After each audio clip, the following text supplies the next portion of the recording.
नमस्कार, मार्केट पंचनामा में आप सभी का स्वागत है। मैं हूं सुमित और हफ्ते का पहला कारोबारी सत्र शुरुआती गैप डाउन और उसके बाद लोअर लेवल से एक अच्छी रिकवरी मार्केट्स में आते हुए दिखाई पड़ी।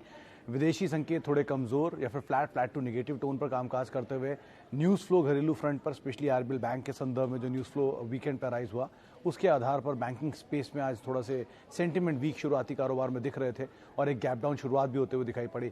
लेकिन लोअर लेवल से मार्केट ने एक अच्छी रिकवरी दिखाई, 17,000 के ऊपर पहुंचा, 17,100 की दहलीज तक पहुंचा और मिड कैप स्मॉल कैप में भी एक अच्छा रिकवरी लोअर लेवल से आते हुए दिखाई पड़ी। आज भी लगातार जो पिछले पूरे हफ्ते में देखने को मिला वही रहा कि आईटी स्पेस के अंदर एक अच्छा ड्राइविंग फोर्स था। आईटी आज रिकॉर्ड स्तरों पर पहुंचा, मार्केट को ड्राइव कर रहा था, specially TCS, Infosys, Tech Mahindra जैसे स्टॉक जो थे जो कि लोअर लेवल से एक बढ़िया तेजी के साथ ट्रेड करते हुए दिखाई पड़ रहे थे। सेलेक्टिव प्राइवेट बैंक्स में खरीदारी आई, फार्मास्यूटिकल स्पेस आज 1.5% की जोरदार तेजी के साथ कामकाज करता हुआ दिखाई पड़ रहा था। एक अच्छा मूव वहां पे देखने को मिल रहा था। इसके अलावा कुछ और स्टॉक्स की बात की है जहां पर एक अच्छी मूवमेंट मार्केट में देखने को मिली तो थोड़ा बहुत रियल स्टेट और थोड़ी बहुत बैंकिंग अंदर बाइंग थी।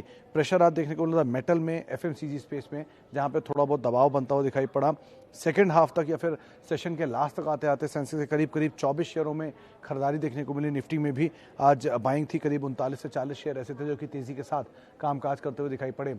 स्मॉल कैप इंडेक्स शुरुआती कारोबार में एक अच्छी तेजी में था, 1% 1.5% के आसपास का मूव वहां देखने को मिला। मिड कैप इंडेक्स में भी लोअर लेवल से एक अच्छा पुल बैक आया। लास्ट तक आते थे मोरलेस फ्लैटिश टोन पे ही इंडेक्सेस बंद हुए, लेकिन फिर भी अगर आप निचले स्तर से गिनेंगे तो आज सेंसेक्स निफ्टी में जोरदार रिकवरी मार्केट से बनते हुए दिखाई पड़ी। सेंटिमेंट थोड़ा आज जरूर वीक हुआ, स्पेशली आरबीएल बैंक के बाद पूरे बैंकिंग सिनेरियो में बंधन बैंक, एयू बैंक या फिर आईडीएफसी फर्स्ट बैंक, ये कुछ ऐसे बैंकिंग है मिड कैप में जहां पर आज प्रेशर बनता दिखाई पड़ा फर्स्ट हाफ के अंदर, खासतौर से आरबीएल की खबर के बाद। लेकिन जो लार्ज कैप बैंक है वहां पर एक अच्छी रिकवरी भी थी, साथ साथ HDFC bank, ICICI bank, axis bank, Kotak Mahindra bank, ये कुछ ऐसे बैंक जो कि अच्छे पार्टिसिपेशन के साथ तेजी के साथ बंद होते हुए दिखाई पड़े। चलिए अब सवाल जवाब का सिलसिला शुरू करते हैं क्योंकि सवाल आई गेस आज ज़्यादा होंगे भी। सबसे पहला सवाल जो आज मेरे पास आ रहा है, हाँ जी, कुलदीप शर्मा साहब का सवाल है। गुड आफ्टरनून कुलदीप साहब, आपका सवाल नहीं लिखा आपने शायद। ओके, आगे बढ़ते हैं। Best mutual fund name as alternative to FD. अरे मलिक साहब, ये सवाल थोड़ा टफ है। फ्यूचर म्यूचुअल फंड को मैं ट्रैक नहीं करता तो मैं इसके लिए माफ़ी चाहूँगा। इसके लिए आप शुक्रवार को, इस हफ्ते नहीं लेकिन अगले हफ्ते से जो शुक्रवार होगा उसमें 5 बजे का शो देख सकते हैं। शैल जी शो करते हैं, उसमें कई सारे एक्सपर्ट आते हैं, वो आपको म्यूचुअल फंड के शो बताएंगे। आप वहाँ से बढ़िया म्यूचुअल फंड निकाल सकते हैं। ओके, आगे बढ़ते हैं। सर, ये सीसीएल प्रोडक्ट को लेकर एक दो चीज़ें क्लीन है हर्षद साहब।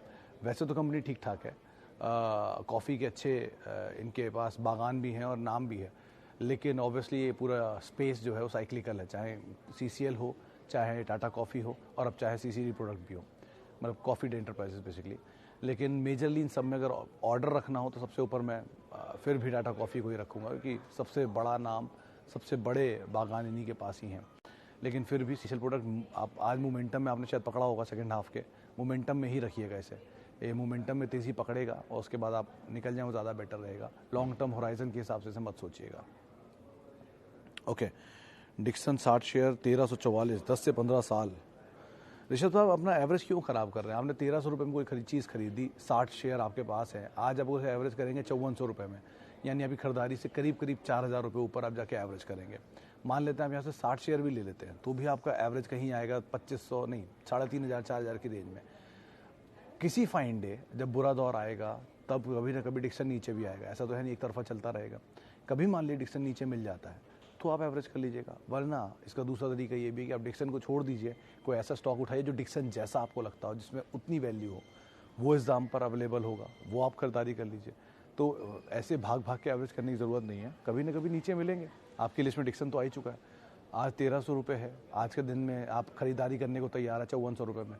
आज के दिन में अगर आपकी बहुत हार्दिक इच्छा तो 1-2 शेयर खरीद लीजिए, वेट करिए, कभी वो 5400 से नीचे आए 10% 20% तो आपको मिलिए एक रीजनेबल गैप, उसमें आप थोड़ा बहुत एवरेज कर लें, वो ज़्यादा बेटर है। तो सिचुएशन अपर साइड पे जाके एवरेज करने की बजाय लोअर साइड पे एवरेज करें। अगर अच्छी कंपनी है तो अपर साइड पे एवरेज करने का एक ही नुकसान है, अपना पुराना एवरेज आप खराब कर देंगे, या तो कोई नए अकाउंट में आप थोड़ा बहुत ले लीजिए। लेकिन बेटर यही है कि आप इतनी सब्सटेंशियल क्वांटिटी है आपके पास कि आप समय दीजिए, चलने दीजिए, कभी ना कभी नीचे आएगा तब आप दोबारा खरीदारी कर लीजिएगा। Okay, should I average Spencer retail? Manish साहब, कर भी सकते हैं अगर आपके पास होराइजन बड़ा है तो, और अगर नहीं है तो फिर मत करिएगा। अगर आप थोड़ा समय देंगे तो, क्योंकि जो है 2 क्वार्टर के नंबर इनके देखने पड़ेंगे। जहाँ तक मेरा आइडिया कहता है कि शायद अगला क्वार्टर के नंबर ठीक ठाक होंगे इनके, सिचुएशन जैसे जैसे इम्प्रूव हो रही है। तो वेट कर लीजिए, उसके बाद मूव आएगा। लेकिन एवरेज आप तभी करिएगा जब आपका एपेटाइट बड़ा हो और आपके बड़े पोर्टफोलियो का छोटा हिस्सा रखता हो तो। One stock from me as 2020 as a gift. Ghoshal साहब, मैं हमेशा से आउटराइटली कभी भी शेयर खरीदने में मतलब वो नहीं करता, हिचकता नहीं हूँ खरीदवाने में। रादर आपको अगर लगता है कि बाज़ार ऑल टाइम हाई पर है, तब भी मैं बाज़ार में कई शेयर ढूंढ सकता हूँ जहाँ पे तेज़ी होगी, और जब बाज़ार ऑल टाइम लो पर होता है तब तो हज़ारों शेयर मिल जाते हैं जहाँ पर अपॉर्चुनिटी होगी। अगर आज 21, 22, 23, 24, 25, 26 ऐसे 2030, 2050 किसी भी साल के लिए आपको शेयर लेना हो तो 2, 3, 5 नाम हमेशा रखिएगा याद। TCS, IT मेजर, जिसको आप भूल नहीं सकते, HCL भी, क्योंकि अब जब प्रमोटर इस भाव पर खरीदने को तैयार है एम्प्लॉयज़ के लिए तो खुद भी आप खरीद सकते हैं। इसके अलावा L&T टेक, L&T इन्फोटेक बहुत महंगे हैं, नीचे मिल जाए ज़्यादा बेटर है। तो पहली चीज़ तो हर कंपनी की मोनोपोली, हर कंपनी का डोमिनेंट प्लेयर तो होना ही चाहिए आपके पास। HUL, TCS, Pidilite, Asian paints, HDFC life, और सेक्टर कौन कौन से बैंक्स में ICICI, HDFC, SBI, और ऑटो का hero MotoCorp, Bajaj auto, 4 wheeler में मारुति है सबसे बड़ा लीडर, लेकिन ठीक है 4 व्हीलर में से या 2 व्हीलर में से हम मिक्स एंड मैच कर सकते हैं। देन कम्स और सेक्टर कौन से हैं, ऐसे ही करके आप कोलगेट या HUL आपने ले लिया तो आपका टूथपेस्ट भी आ गया, जिलेट, प्रॉक्टर। इनको इसलिए बोलता हूँ क्योंकि आज आपने RBL का हश्र देखा, ICICI बैंक में और HDFC बैंक में अगर ऐसा कभी हश्र आया भी तो सरकार प्रोएक्टिवली उनको संभाल लेगी। ऑब्वियसली बात है, वहाँ पर वो टू बिग टू फेल है, उनमें फंड्स एक्टिवली गए हुए हैं और वो इंडस्ट्री के इंडिकेटर है, वो देश के इंडिकेटर है। अगर किसी तरह का इतना बड़ा बैंक बैठेगा तो सरकार की छवि या RBI की छवि या अथॉरिटीज़ की छवि की आ सकती है बात। इसलिए उन पे इतनी जल्दी कोई सिचुएशन ख़राब होनी नहीं है, और सब उन पे इन्वेस्टेड इसीलिए कि वो दे आर टू गुड, इसलिए उनके प्राइस महंगे, इसलिए उनके वैल्यूएशन महंगे। तो ऐसे पहली कभी दौर झटका आपको दिखेगा जो 2022 में आएंगे भी। ऑब्वियसली ऐसा नहीं है कि बाजार बिल चलता ही रहेगा हमेशा। बिलीव मी, ये 2010% की गिरावट कोई गिरावट नहीं, गिरावट अभी आनी है। इससे बड़ी बड़ी गिरावटें देखेंगे हम कभी ना कभी आगे। तो ऐसे झटके जब कभी बाजार में आए तो उन तरह के लीडर्स को आप भरना शुरू कर दीजिएगा। कहीं नहीं कुछ होगा, सेफ होते हैं, नीचे आएंगे, घूम के वापस ऊपर आ जाएंगे। HDFC बैंक 8 लाख करोड़ है, अभी भी अपने सारे नेक्स्ट ईयर से 2 गुना, 1.5 गुना, 4 गुना, 50% ऊपर ही है। तो कुछ तो बात है ना, तभी इतना महंगा है। अकॉर्डिंगली आपको यहाँ पर अपने रणनीति रखनी है, और ये 2022 के लिए नहीं, 23 के लिए नहीं, 26 के लिए, 27 के लिए नहीं, कभी भी आप इनको खरीदारी कर सकते हैं। और हाँ, लीडर्स में हर सेक्टर का लीडर, यानी लिकर में यूनाइटेड स्पिरिट्स या रेडिको खैतान या जुबिलेंट फूड, QSR में, तो ऐसे लीडर्स को आप पहले अपने पोर्टफोलियो कोर हिस्सा बनाइए, फिर आगे आप देखिए कि आपको किस में आगे जाके जाना है। Okay, 5 penny stock. सैफी साहब माफ़ी, पेनी स्टॉक में फंसा नहीं सकता किसी को, सॉरी। ओके, आगे बढ़ते हैं। KIMS and Nykaa for long term. Sharma साहब, किम्स की मैनेजमेंट से मेरी अभी रिसेंट बात हुई थी। उन्होंने बात साफ की, उनका एक तो 2 स्टेट्स में उनका मेजर एक्सपेंशन है, 5 हॉस्पिटल उनके पास, करीब 3200 बेड्स है, और मार्जिन भी ठीक ठाक है। मेजर कामकाज उनका भी इंश्योरेंस से ही आ रहा है, लेकिन वो पैन इंडिया एक्सपेंशन की बात कर रहे हैं। तो अगर पैन इंडिया एक्सपेंशन में जाना ही है और आप भी सोच रहे हैं कि किम्स एक्सपैंड करेगा पैन इंडिया में हॉस्पिटल आपको चाहिए, तो ऑब्वियसली अपोलो सबसे बड़ा प्लेयर है। 72 हॉस्पिटल उनके पास हैं, इनके पास 7 हैं या 6 हैं। फिर आता है फोर्टिस, फिर आते हैं बाकी मैक्स एंड ऑल। तो लीडर तो अपोलो ही हो गया। उसके बाद अगर आप तलाश रहे हैं अपॉर्चुनिटी तो आप देख सकते हैं, लेकिन उससे बढ़िया प्लेयर बाज़ार में है उससे सस्ते दाम पर, तो उनको आप देखते रहिएगा। दूसरी तरफ नाइका के केस में पहले भी कह चुका हूँ कि कंपनी अच्छी है, इसमें कोई दो राय नहीं है, लेकिन अगर प्रॉफिट और अच्छा कर दे तो उसकी वैल्यू जस्टिफाई हो जाएगी। अभी वैल्यू जस्टिफाई नहीं है।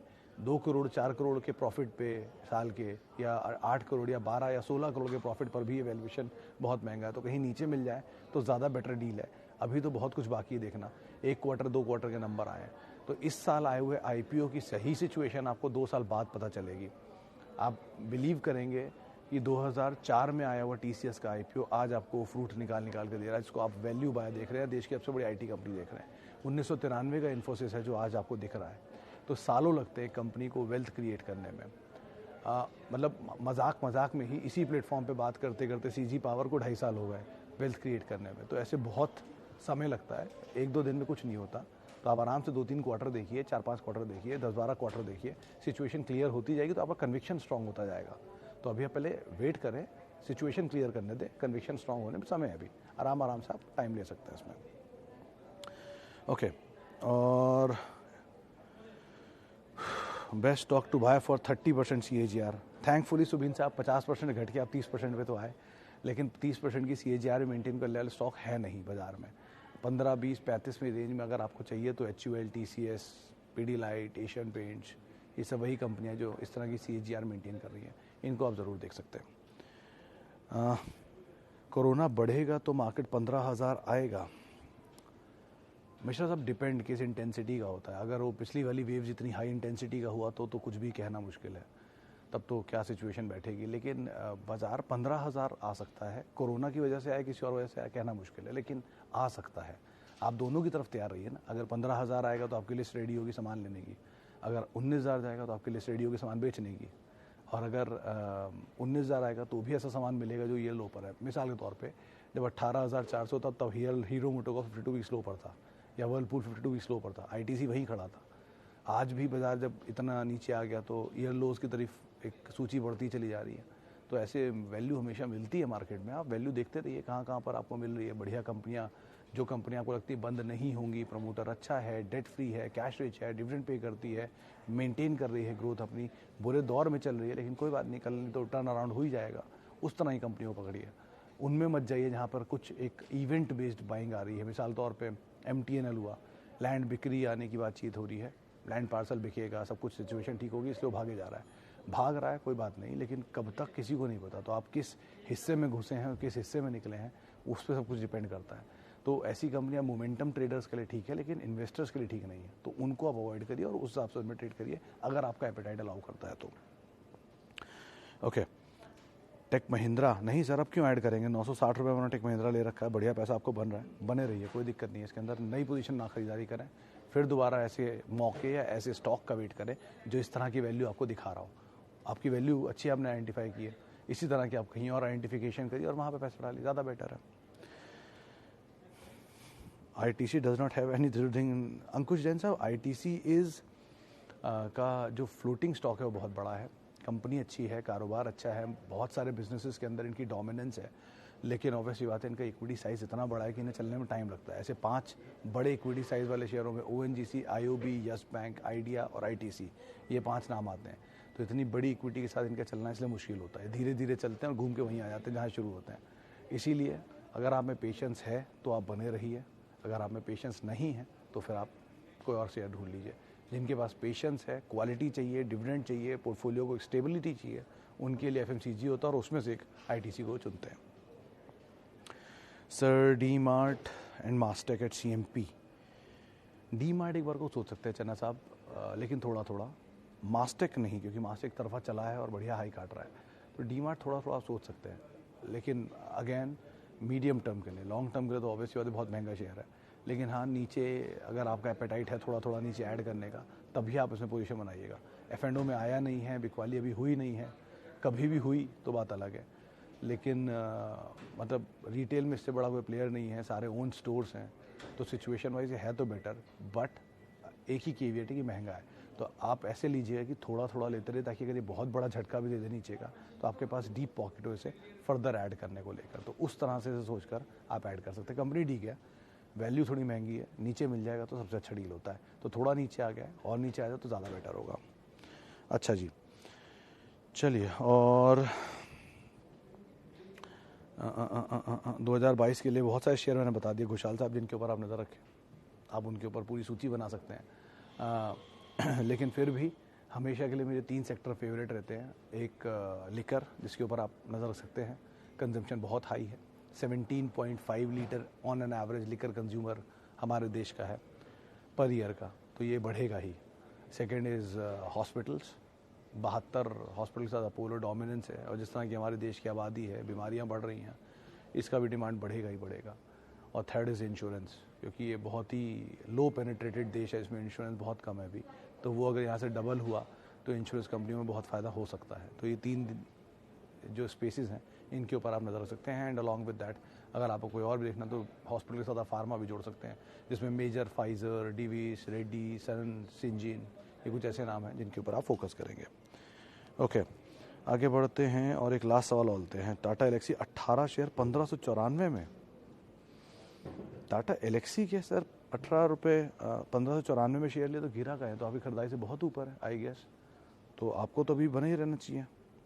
टाटा एलेक्सी अगर आपने चुना है तो आप बने रहिए सर। मेरे ख्याल से आप टाटा कम्युनिकेशन की बात कर रहे हैं, और अगर टाटा कम्युनिकेशन भी है तो भी आप बने रहिए। टाटा एलेक्सी, टाटा कम्युनिकेशन दोनों बने रहिए। टाटा कम्युनिकेशन तो आज प्रकाश दीवान साहब आए थे, उन्होंने भी कहा कि उनको 2022 के लिए कोई स्टॉक पसंद है तो ये एक नाम रहेगा, तो उस लिहाज से आप उसको देख सकते हैं।